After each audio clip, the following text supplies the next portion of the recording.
Hello friends, welcome to daily current affairs classes. ఈ రోజు current affairs లో ఉన్న ఇంపార్టెంట్ టాపిక్స్ అన్ని కూడా మనం డిస్కస్ చేద్దాం. అందులో first topic square kilometre array, Trishna mission, Europa clipper mission, international big cat alliance, Vivad se Vishwas పథకం, అమూర్ ఫాల్కాన్. ఈ 6 టాపిక్స్ కూడా ఈ రోజు మనకు కరెంట్ టాపిక్స్ లో నిలవడం జరిగింది. వీటి గురించి మనం తెలుసుకుందాం. అందులో ఫస్ట్ స్క్వేర్ కిలోమీటర్ యారే. దీనిని ఆస్ట్రేలియా మరియు దక్షిణాఫ్రికాలో ప్లేస్ చేయడం జరిగింది. దీని ద్వారా విశ్వం యొక్క మూలాలను, గెలాక్సీ నిర్మాణాలను, వాటి యొక్క పరిణామం కూడా ఈ యొక్క స్క్వేర్ కిలోమీటర్ యారే ద్వారా తెలుసుకోవచ్చు. దీనిలో ఒక అత్యాధునిక రేడియో టెలిస్కోపులను ప్లేస్ చేయడం జరిగింది. కానీ ఇందులో టెలిస్కోప్ అనేది ఉండడం జరగదు. ఇందులో పెద్ద పెద్ద మోడల్స్ లో డిషెస్ ను ఒక స్క్వేర్ కిలోమీటర్ డిస్టెన్స్ లో ప్లేస్ చేయడం జరుగుతుంది. వీటి ద్వారా విశ్వం యొక్క మూలాలను గ్రహించడం జరుగుతుంది. దీని లక్ష్యాల్లో ముఖ్యమైన లక్ష్యం గ్రావిటేషనల్ వేవ్స్ ను కూడా ఇది అధ్యయనం చేయనుంది. సో దీని ద్వారా గురుత్వాకర్షణ తరంగాలను కూడా అధ్యయనం చేయడం జరుగుతుంది. భారతదేశం ఇందులో 2022లో సభ్యత్వం పొందడం జరిగింది. భారత్ తో పాటు Canada, China, Italy, New Zealand, Sweden, Netherland ఇవన్నీ కూడా ఈ స్క్వేర్ కిలోమీటర్ ఏరియాలో సభ్యత్వంగా పొంది ఉన్నాయన్నమాట. భారతదేశంలో దీనికి రిలేటెడ్ గా ప్రధానంగా 2 రేడియో టెలిస్కోప్లు అనేది భారతదేశం ఉపయోగిస్తుంది. అందులో first the giant metre wave radio telescope. ఇది పూణే సమీపంలో దీన్ని ఏర్పాటు చేయడం జరిగింది. దీన్ని ఎక్కడ ఏర్పాటు చేయడం జరిగింది? పూణే సమీపంలో దీన్ని ఏర్పాటు చేయడం జరిగింది. ఇది 2023లో గురుత్వాకర్షణ తరంగాలను మొదటిసారిగా గుర్తించడం జరిగింది అనమాట. సో ఈ giant metre wave radio telescope ద్వారా 2023లో గురుత్వాకర్షణ తరంగాలను గుర్తించడం జరిగింది. దీన్ని ఎక్కడ ప్లేస్ చేశారు? పూణేలో ప్లేస్ చేశారు. Next important Saras 3. దీనిని 2020లో ప్రారంభించడం జరిగింది.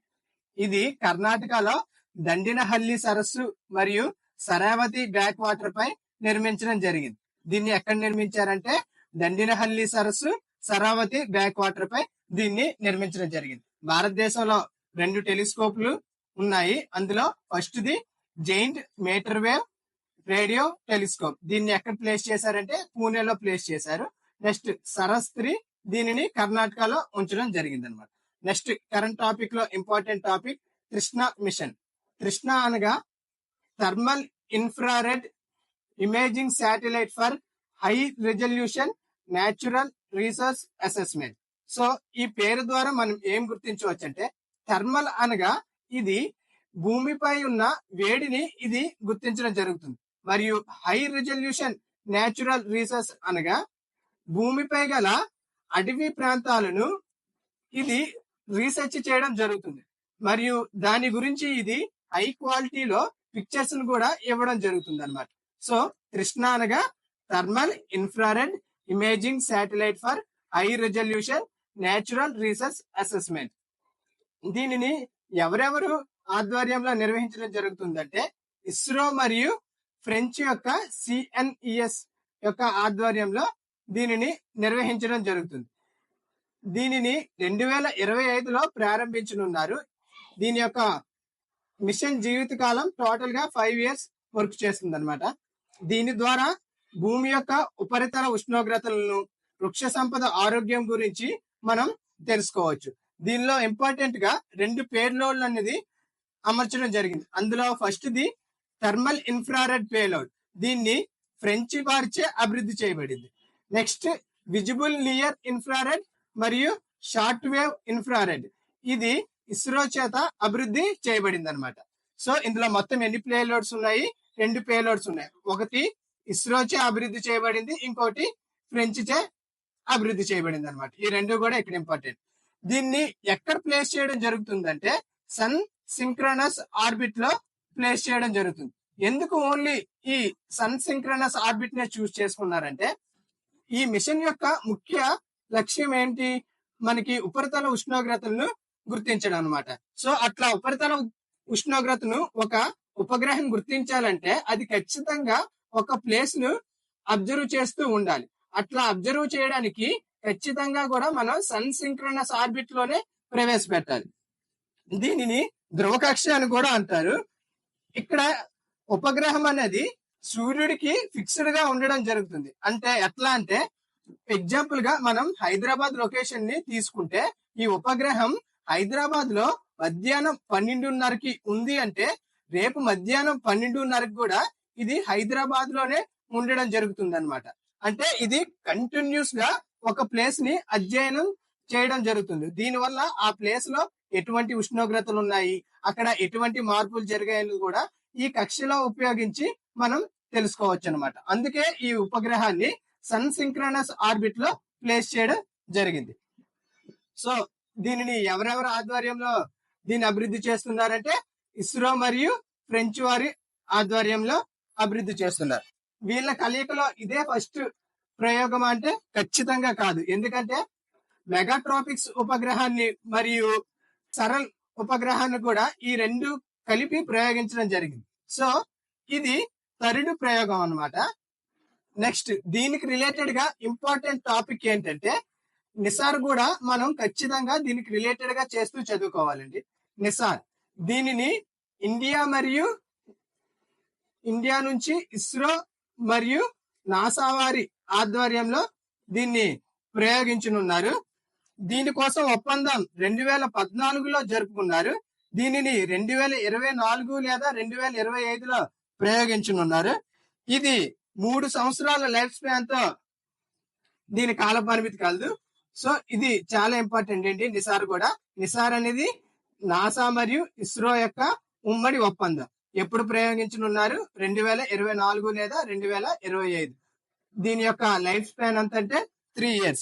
దీని యొక్క ముఖ్య ఉద్దేశం ఏమిటి అంటే భూ సమాచారం గ్రహించడం మరియు సముద్ర మట్టాన్ని ఇది అధ్యయనం చేయనుంది అనమాట. ఈ నిసార్ అనేది సముద్ర మట్టాన్ని కూడా అధ్యయనం చేయనుంది. Next important current topic Europa clipper mission. దీనిని నాసా ప్రయోగించడానికి రెడీగా ఉందన్నమాట. సో ఈ నేమ్ లో మనకి యూరోపా అని కనిపిస్తుంది కాబట్టి ఇది యూరోప్ అని మనం ఎక్స్పెక్ట్ చేయొచ్చు, కానీ దీనిని నాసా ప్రయోగిస్తుంది. సో ఇక్కడ మనం ఖచ్చితంగా దీన్ని గుర్తుపెట్టుకోవాలన్నమాట. ఫారెన్ ప్రయోగాల్లో కొన్ని ఖచ్చితంగా మనం గుర్తుపెట్టుకోవాలి సబ్జెక్ట్ రిలేటెడ్ గా. సో ఈ యూరోపా క్లిప్పర్ మిషన్ ను ఎవరు ప్రయోగించనున్నారు అంటే నాసా ప్రయోగించనున్నారు. దీని ద్వారా ఏం చేస్తుందంటే ఈ మిషన్ బృహస్పతి యొక్క మంచు చంద్రుణ్ణి ఇది అధ్యయనం చేయడం కోసం నాసా ఈ మిషన్ ను ప్రారంభించనుంది. సో ఇప్పటి వరకు నాసా ప్రయోగించిన మిషన్ అన్నింటిలో ఈ యూరోపా క్లిప్పర్ మిషనే అత్యంత పెద్ద వాహన నౌక అనమాట. సో ఇంతవరకు నాసా ప్రయోగించిన మిషన్ మొత్తంలో ఇదే అతి పెద్ద నౌక. సో దీనికి రిలేటెడ్ గా 2 ఇంపార్టెంట్ టాపిక్స్ మనం గుర్తుపెట్టుకోవాలి. ఒకటి, దీన్ని ఎవరు ప్రయోగిస్తున్నారు, లేదా నాసా నుంచి ప్రయోగించిన అతి పెద్ద ఉపగ్రహం ఏది అంటే Europa clipper mission. So next current topic international big cat alliance. తాజాగా భారత్ దీనిలో సభ్య దేశంగా చేరడంతో ఇది న్యూస్ లో చేరడం జరిగింది. సో భారత్ ఈ ఫ్రేమ్ వర్క్ పై ఒప్పందం మరియు సంతకం కూడా చేయడం జరిగింది. దీనిని మొదటిసారిగా 2023లో భారత్ ప్రతిపాదించడం జరిగింది. ప్రాజెక్ట్ టైగర్ యొక్క 50 సంవత్సరాలు జ్ఞాపకార్థంగా దీనిని ప్రారంభించడం జరిగింది. దీనిలో నికరాగ్వా మరియు సొమాలియా కూడా ఈ ఐబిసిఏలో చేరడం జరిగాయి అన్నమాట. దీని యొక్క ముఖ్య లక్ష్యం ఏమిటంటే 7 పెద్ద పిల్లి జాతులను రక్షించడం ఈ ఐబిసిఏ ఒక ముఖ్య లక్ష్యం. ఈ 7 పెద్ద పులిలు ఏమిటంటే పులి, సింహం, చిరుత పులి, మంచు చిరుత, చిరుత, జాగ్వార్, ప్యూమా.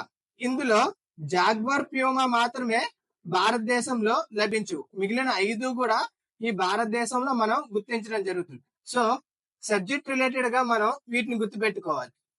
భారత్ లో లభిస్తున్న 7 పెద్ద పిల్లి జాతుల్లో ఏమేమి ఉన్నాయంటే పులి, సింహం, చిరుత పులి, మంచు చిరుత, చిరుత. భారత్ లో గుర్తించని 7 పెద్ద పిల్లి జాతులు ఏమిటి అంటే జాగ్వర్ మరియు పూమా అన్నమాట. ఈ 2 మనం సబ్జెక్ట్ రిలేటెడ్ గా గుర్తు పెట్టుకోవాలి. సో రీసెంట్ గా గ్రూప్ 1 లో అడిగిన బిట్ ఇదండి. 2023 గాను భారతదేశం 5 సంవత్సరాలకు ఎన్ని నిధులు కేటాయించింది అంటే 150 కోట్లను భారతదేశం కేటాయించడం జరిగింది. ఎన్ని సంవత్సరాలకు? 5 సంవత్సరాలకు. ఎప్పటి నుంచి అంటే 2023-24 నుంచి 2027-28 వరకు. దీని యొక్క ప్రధాన కార్యాలయం ఎక్కడ ఉంది? భారతదేశంలో ఉంది. Okay, next topic Vivad se Vishwas పథకం. తాజాగా దీని యొక్క 2.0ను కేంద్ర ఆర్థిక మంత్రిత్వ శాఖ వారు నోటిఫై చేయడం జరిగింది. దీనిని మొదటిసారిగా 2020లో కేంద్ర బడ్జెట్ లో ప్రారంభించడం జరిగింది. దీని యొక్క ముఖ్య లక్ష్యం ఏమిటంటే ఆదాయ పన్నులను వివాదం లేకుండా పరిష్కరించడం మరియు పన్నులను చాలా సులభతరంగా కలెక్ట్ చేయడం మరియు పన్ను చెల్లింపుదారులకు మెరుగైన సౌకర్యాలను అందించడం ఈ వివాద్ సే విశ్వాస్ యొక్క ముఖ్య ఉద్దేశం. దీన్ని ఎప్పుడు ప్రారంభించారంటే మొదటిసారిగా 2020లో ప్రారంభించడం జరిగింది. ఇప్పుడు 2.0ను కూడా నోటిఫై చేయడం జరిగింది. దీని యొక్క ముఖ్య ఉద్దేశం ఆదాయ పన్నును వివాదం లేకుండా పరిష్కరించడం అన్నమాట. నెక్స్ట్ కరెంట్ టాపిక్ లో ఉన్న ఇంపార్టెంట్ అంశం అమూర్ ఫాల్కన్. తాజాగా మణిపూర్ గవర్నమెంట్ దీనిపై వేటాడడం నిషేధించడం జరిగింది అనమాట.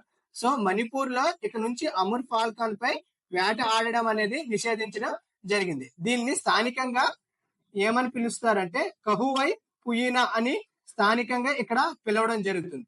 దీని యొక్క మెయిన్ ఇంపార్టెన్స్ ఏంటంటే ఈ అమూర్ ఫాల్కన్ అనేది చైనా నుండి ఆఫ్రికా వరకు అరౌండ్ 22,000 కిలోమీటర్లను ఇది ట్రావెల్ చేయడం జరుగుతుంది. సో చైనా మీదుగా ఇండియాలో మణిపూర్, నాగాలాండ్ దాటుకుంటూ అరేబియా మీదుగా ఆఫ్రికాను ఇది రీచ్ అవ్వడం జరుగుతుంది అనమాట. సో ఈ జర్నీలో ఇది మొత్తం 22,000 కిలోమీటర్లు ప్రయాణించడం జరుగుతుంది. దీని యొక్క IUCN స్థితి ఎట్లా ఉందంటే చాలా లీస్ట్ కన్సర్న్ లో ఉంది. సో ఇవి ఫ్రెండ్స్ ఈ రోజు కరెంట్ అఫైర్స్.